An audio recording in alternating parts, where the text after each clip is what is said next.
Uma máquina de guerra multifacetada, disciplinada e silenciosamente monumental. Um colosso invisível que se move como um só corpo. É assim que a China molda sua força militar, não como um exército convencional, mas como uma engrenagem complexa e integrada de supremacia estratégica. Hoje você vai entender o que realmente significa o Exército de Libertação Popular. Diferentemente de outros países, o exército chinês engloba todos os ramos das Forças Armadas. Um corpo único, mas com múltiplas faces. A Força Terrestre, PLAGF, guardiã do solo. A Força Aérea, PLAF, que vigia os céus. A Marinha, PLAN, que projeta poder sobre os mares e comanda os fuzileiros navais.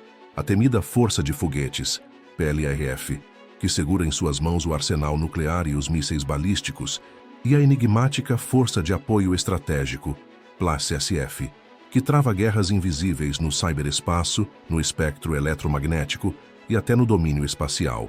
Agora pare e imagine o peso numérico dessa máquina. Cerca de 2 milhões de militares na ativo. E como se financia uma estrutura desse porte? A China tem o segundo maior orçamento militar do planeta. Em 2024, declarou cerca de 225 bilhões de dólares. Um exército cuja lealdade não está em um presidente, nem em uma constituição, mas em uma ideologia. Um exército que não apenas protege fronteiras, mas molda o destino de um país inteiro, por dentro e por fora. Ele é, essencialmente, a espada e o escudo do Partido Comunista Chinês. O ELP é o coração militar do regime, mas também é cérebro, nervos e coluna vertebral. Entender o poderio da China moderna exige compreender a origem, o propósito e a transformação desse exército, que mais do que qualquer outro no mundo, representa a simbiose perfeita entre política, estratégia e controle absoluto. Tudo começa em meio ao caos. Após a queda da dinastia Qing, em 1911, a China mergulhou num abismo de instabilidade. Senhores da guerra, divisões internas e invasões estrangeiras transformaram o país em um campo de batalha. Foi nesse cenário instável que, em 1927, durante a insurreição de Nanchang, o Partido Comunista formou seu próprio braço armado, o Exército Vermelho Chinês. Sua missão era clara: não apenas lutar contra o Kuomintang numa guerra civil brutal, mas também plantar a semente de uma nova China. E mesmo durante a invasão japonesa, quando comunistas e nacionalistas se uniram provisoriamente, a desconfiança reinava. O verdadeiro embate viria logo depois. Em 1949, com a vitória comunista, nasce oficialmente o ELP, construído sobre os alicerces do Exército Vermelho e sob a batuta ideológica de Mao Tse-tung. E é impossível falar do ELP sem falar de Mao. Para ele, o povo era a essência da guerra. O exército deveria se fundir às massas, utilizar guerrilhas, desgastar o inimigo e transformar cada aldeia em trincheira. Essa doutrina moldou a alma do ELP, uma força política, ideológica, profundamente enraizada no povo. Com a chegada de Deng Xiaoping, a lógica muda. O foco passa a ser modernizar. Ele entendia que um país forte exigia não só agricultura, indústria e ciência, mas também defesa. Era hora de trocar quantidade por qualidade. O ELP começou a reduzir seu contingente, investiu em tecnologia e passou a abandonar os velhos métodos das guerras de massas. E aí chegamos ao século XXI. Sob Xi Jinping, as reformas ganham ritmo e profundidade. A estrutura militar é redesenhada. Surgem os comandos teatrais, estruturas integradas, independentes e especializadas, prontas para responder a ameaças reais com uma eficiência impensável há 2 décadas.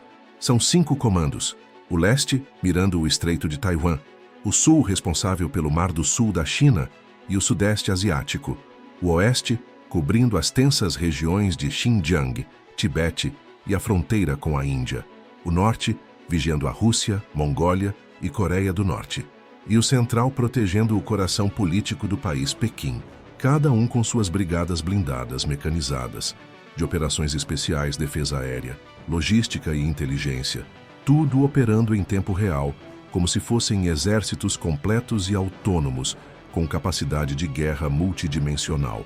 E o foco se volta à tecnologia de ponta. mísseis hipersônicos, guerra eletrônica, espaço, cibersegurança, drones autônomos, inteligência artificial. Tudo isso sob uma lógica inabalável. O exército continua subordinado ao partido, sempre.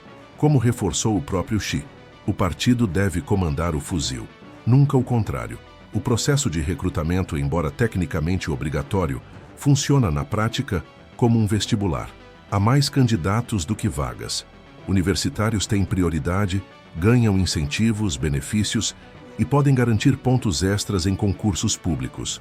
O ciclo inicial é de 2 anos, mas muitos seguem carreira, como oficiais, instrutores, técnicos, cientistas de dados, operadores de drones ou engenheiros militares. As patentes seguem uma hierarquia rigorosa, desde o soldado até o general de comando, a mais alta patente em tempos de paz.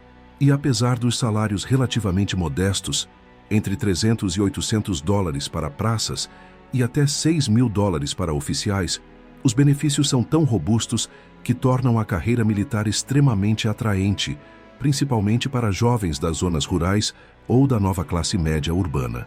Moradia subsidiada, plano de saúde para toda a família, aposentadoria integral, auxílio para comprar casa, carro e vagas universitárias garantidas para os filhos.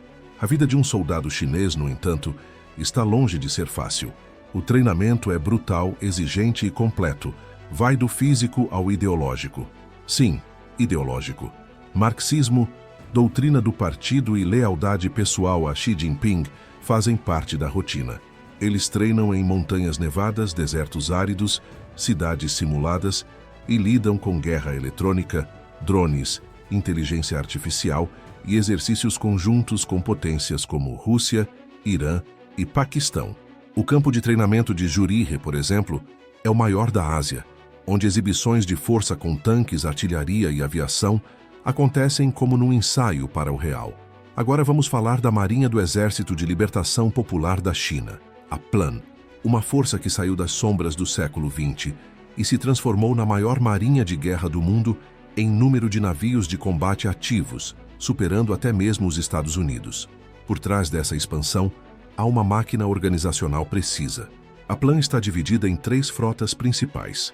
A do norte, baseada em Qingdao, que protege o Mar Amarelo e vigia de perto a Coreia do Norte, a do leste em Ningbo, de olho no Estreito de Taiwan e nas tensões com o Japão, e a do sul em Zhejiang, com foco absoluto no Mar do Sul da China, nas ilhas Paracel e Spratly, e nas rotas de energia que abastecem a Ásia.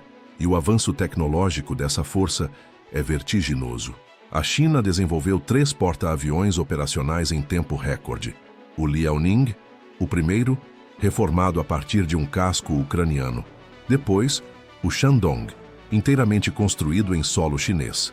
E agora, o Fujian, com catapultas eletromagnéticas e um sistema de lançamento comparável aos navios mais modernos da Marinha Americana. São navios que não só impõem respeito, eles mudam o jogo, porque ampliam o raio de ação da China, projetando sua influência a milhares de quilômetros da costa. A PLAN também investiu pesado em destroyers furtivos da classe Type 055, em fragatas oceânicas da Type 054A, em submarinos nucleares com capacidade de lançar mísseis e em embarcações anfíbias gigantes da classe Type 075, capazes de lançar helicópteros, tanques e centenas de fuzileiros. E o futuro já chegou com os drones navais, veículos autônomos subaquáticos, mísseis hipersônicos como o IPJ-21 e armas eletromagnéticas em testes. Por trás de cada navio há uma estrutura humana massiva. São cerca de 260 mil militares ativos, incluindo até 30 mil fuzileiros navais treinados para invadir ilhas, tomar portos e intervir em conflitos relâmpago. Homens e mulheres que passam por treinamentos extremos, de combate noturno até guerra urbana. A carreira naval chinesa é voluntária, baseada em mérito e aptidão técnica. As formações ocorrem em academias especializadas, como a Universidade Naval de Engenharia ou a Escola de Submarinistas de Qingdao.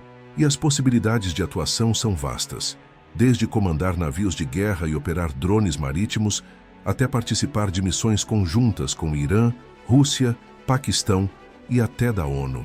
Além disso, a China dispõe da Força Aérea, da Força de Foguetes e da Força de Apoio Estratégico. A Força Aérea Chinesa, com mais de 3.000 aeronaves e quase 400.000 militares, não serve apenas para patrulhar os céus. Ela é a ponta de lança de uma estratégia que une aviões furtivos de quinta geração, bombardeiros nucleares de longo alcance, caças hipersônicos e drones. Com doutrina combinada de defesa e ataque, a PLAF não só protege o espaço aéreo chinês, como projeta poder até sobre Taiwan, o Japão e o disputado Mar do Sul da China. Seus pilotos são treinados com realidade virtual, simulações de guerra e missões reais, como as incursões frequentes sobre o Estreito de Taiwan. A Força de Foguetes do LP é o braço dissuasório da China. Criada oficialmente em 2015, mas desenvolvida silenciosamente por décadas, ela opera mísseis capazes de atingir qualquer cidade americana em menos de 30 minutos. Seus sistemas móveis lançam mísseis balísticos, hipersônicos e de cruzeiro de pontos secretos espalhados pelo território.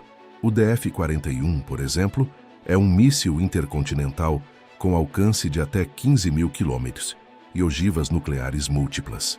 O DF-17, quase impossível de ser interceptado, viaja a velocidades hipersônicas com manobras evasivas, e o DF-26, apelidado de assassino de porta-aviões, serve de aviso a qualquer frota inimiga.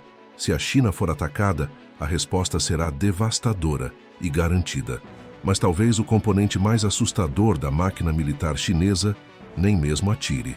A Força de Apoio Estratégico, PLACEF, é o rosto oculto da guerra moderna.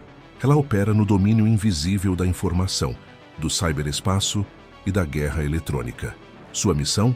Desestabilizar satélites, manipular sistemas GPS, invadir redes de comando inimigas e proteger a qualquer custo os dados estratégicos do Partido Comunista Chinês. Eles espionam, sabotam, manipulam e controlam. Tudo a partir de instalações subterrâneas ou centros móveis que seguem frotas e aviões stealth como sombras. E o plano está traçado, com data marcada: 2049. 100 anos da fundação da República Popular. Até lá, o objetivo não é apenas ser grande, é ser imbatível, superpotência militar total. Um poder que possa enfrentar os Estados Unidos em qualquer cenário. O arsenal nuclear também muda de natureza. Não mais apenas dissuasivo, mas inteligente, móvel, invisível. Submarinos silenciosos, mísseis de resposta automática, algoritmos capazes de decidir sozinhos quando contra-atacar. E na guerra de narrativas, a Força de Apoio Estratégico avança como um exército invisível, dominando redes, sabotando satélites, moldando realidades. Mas a ascensão de um poder nunca acontece sem reações. E o mundo responde. Os Estados Unidos reforçam o Indo-Pacífico. Índia, Japão, Coreia do Sul e Austrália rearmam-se. A OTAN se reinventa. O que está em jogo aqui não é apenas poder militar, é o próprio desenho do futuro. A transformação da China, em menos de 3 décadas de uma força camponesa para um império cibernético e orbital, é um dos movimentos estratégicos mais impressionantes já vistos. E cada novo porta-aviões, cada novo código de IA, cada novo satélite lançado é um recado sutil ao mundo. Parabéns por ter assistido até o final. Eu sou Gabriel Sorrentino, economista e especialista em dinâmicas geoeconômicas. Toda semana temos 2 vídeos com conteúdos profundos, mas explicados de forma leve e fácil de entender. Então, se inscreva no canal, deixe seu like e nos ajude a espalhar esse conhecimento para mais pessoas.